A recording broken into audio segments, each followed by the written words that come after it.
తెస్సలోనీయులకు రాసిన మొదటి పత్రిక 2వ అధ్యాయం. సహోదరులారా, మీ యొద్ద మా ప్రవేశము వ్యర్థము కాలేదు గాని మీరెరిగినట్టే మేము ఫిలిప్పీలో ముందు శ్రమపడి అవమానము పొంది ఎంతో పోరాటముతో దేవుని సువార్తను మీకు బోధించుటకై మన దేవుని యందు ధైర్యము తెచ్చుకొంటిమని మీకు తెలియను. ఏలయనగా మా బోధ కపటమైనది కాదు, అపవిత్రమైనది కాదు, మోసకరమైనది కాదు గాని సువార్తను మాకు అప్పగించుటకు యోగ్యులమని దేవుని వలన ఎంచబడిన వారమై మనుష్యులను సంతోషపెట్టు వారము కాక మన హృదయములను పరీక్షించు దేవునినే సంతోషపెట్టు వారమై బోధించుచున్నాము.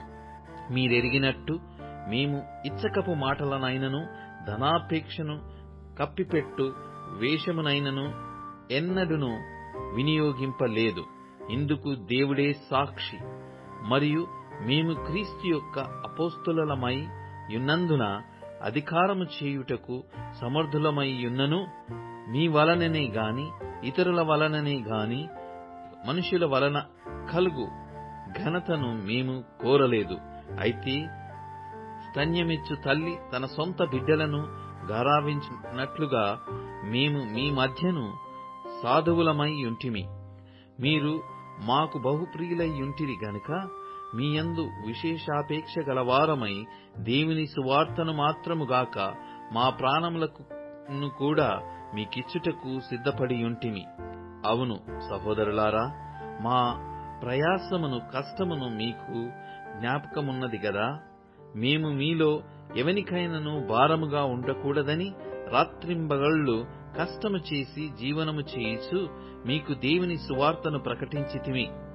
మేము విశ్వాసులైన మీ ఎదుట ఎంత భక్తిగాను నీతిగాను అనింద్యముగాను ప్రవర్తించితిమో దానికి మీరు సాక్షులు, దేవుడును సాక్షి.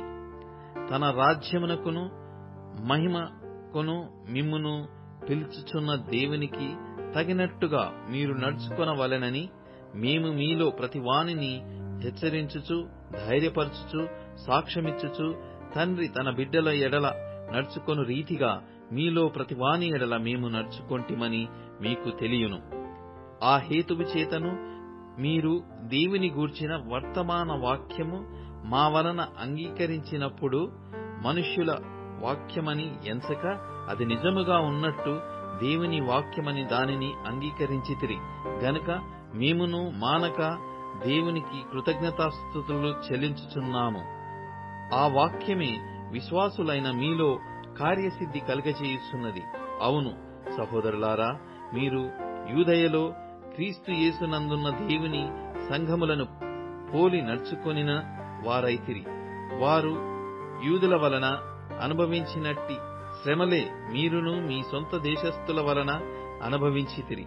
ఆ యూదులు తమ పాపములను ఎల్లప్పుడూ సంపూర్తి చేయుటకై ప్రభువైన యేసును ప్రవక్తలను చంపి మమ్మును హింసించి అన్యజనులు రక్షణ పొందుటకై వారితో మేము మాటలాడకుండా మమ్మును ఆటంకపరచుచు దేవునికి ఇష్టులు కాని వారును మనుషులకందరికీ విరోధులనై ఉన్నారు. దేవుని ఉగ్రత తుదముట్ట వారి మీదికి వచ్చెను. సహోదరులారా, మేము శరీరమును బట్టి కొద్ది కాలము మిమ్మును ఎడబాసియున్నను మనస్సును బట్టి మీ దగ్గర ఉండి మిగుల ఆపేక్షతతో మీ ముఖము చూడవలెనని మరి ఎక్కువగా ప్రయత్నము చేసితిమి. కాబట్టి మేము మీ యొద్దకు రావలెనని యుంటిమి. పౌలను నేను పలుమారు రావలెనని యుంటిని గాని సాతాను మమ్మును అభ్యంతరపరచెను. ఏలయనగా మా నిరీక్షణయైనను ఆనందమైనను అతిశయ కిరీటమైనను ఏది? మన ప్రభువైన యేసు యొక్క రాకడ సమయమున ఆయన ఎదుట మీరే గదా. నిశ్చయముగా మీరే మా మహిమయు ఆనందమునై యున్నారు.